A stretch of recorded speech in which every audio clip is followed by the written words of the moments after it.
guys, welcome back to finally a new episode of R&D Garage. I want to thank all my new subscribers for subscribing, liking, commenting, and sharing my videos, and of course, everybody who's been there since the beginning. Mwah! You know how I feel. Okay, today we're going to discuss the K24 Swap just a little bit more.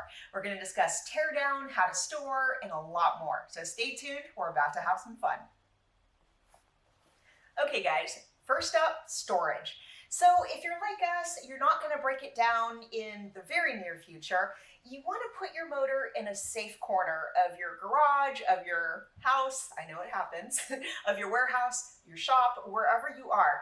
Just enough so that you don't mind if it makes a mess on your floor, nobody's going to bump into it or damage it. Basically, those are all the points I'm trying to make. Also, if you can, store it on an engine stand. And of course, making sure all the bolts are secure, because the last thing you want is, woo, tipsy, there goes your deal of the century swap, at least in our case. But as a rule, I really can't recommend storing an engine like this on the floor on its oil pan, because you could crack it, you're out in oil pan, and it's just a little bit safer. Because also, I'm known to be a klutz, and I would probably stub the heck out of my toes if I were to store a motor on the floor. So I'm thinking for you. I'm thinking of you guys.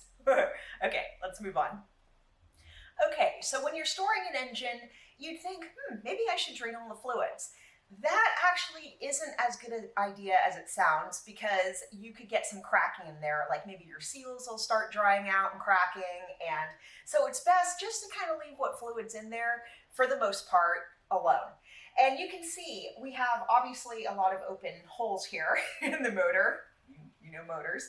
So what we've done is stuff them with rags, paper towels, everything we can do to keep the dirt out of the motor. But as you can see, it also maybe will help a little bit with leaks. You can see like the coolant is just completely still saturated, this little paper towel in here, so I'm going to replace it. Also, you're going to want a mat or a tin on the floor to catch any fluids that drop as well.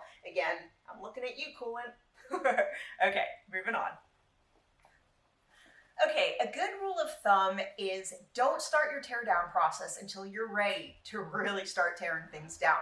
Because I know it's tempting as soon as the motor gets to your place to be like, okay, I want to get rid of this plastic, I'm not going to use it, I'm not going to use the pulleys, the alternator, whatever. But honestly, or like any of the hoses, but honestly, just keep them all together, because again, that's a lot more holes and liquids you're going to lose that you got to worry about. So again, complete until it's time to rebuild.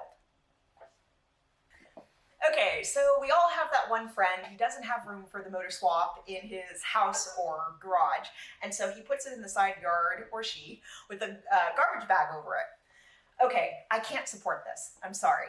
The only thing that I worry about when you guys do something like that is the moisture, because garbage bags, it's going to trap so much moisture in there, especially if you live in a rainy climate or like a snowy climate.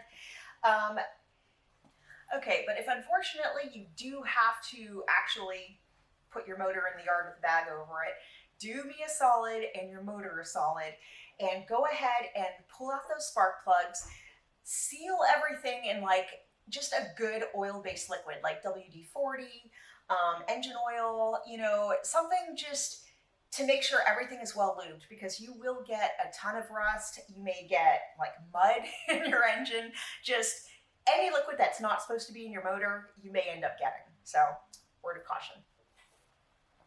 Okay guys, 2 more points I'd like to make. So you notice this has a nice shiny side of oil on it, straight from pick and pull.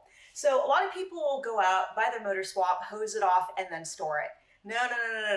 Think of this nice oily sheen as a lubricant from the gods and leave it alone. Your motor will thank you. Okay, point 2. So again, the pressure, well maybe not the pressure, but just the anticipation of tearing down your motor makes you want to begin ASAP. If you're in the habit of buying a swap and then knowing you're not going to use it for 3 or 4 months, and you start tearing pieces down right away, again, not the best idea, because sometimes things change. Maybe you need a little extra money. Maybe it's the holidays and you're like, you know what, this was a deal, I'm going to go ahead and sell it. It is so much easier to sell a complete motor than one that has obviously been, I hate to say it, tampered with or already broken down. Someone comes to see this, Oh my gosh, I would want to buy this immediately knowing that it doesn't look like it's been messed with. If I came in and there was like clean spots or parts taken off, I don't know about you guys, but I'd be a little wary. So I'm just going to leave you with that. Okay guys, so we're not quite ready to rebuild the engine yet because we're waiting on parts that we've ordered. And, you know, goodness knows when they're going to arrive. But that's okay. I'm super excited about this K-Swap. I know you guys are too. And what I want to know from you is people that have done their own K-Swaps, what parts do you like? What parts didn't work out for you? What do you recommend? Just tell me your thoughts. I want you guys to be as involved in this motor swap as I am because I am so excited. Again, this is our first K-Swap. We've always been B-Series people. So again, need your input. As always, thank you guys so much for watching Art and Garage. Thank you for liking, sharing, commenting. Your comments make my day. Again, participation, 2 thumbs up. Okay guys, take care and I'll see you shortly.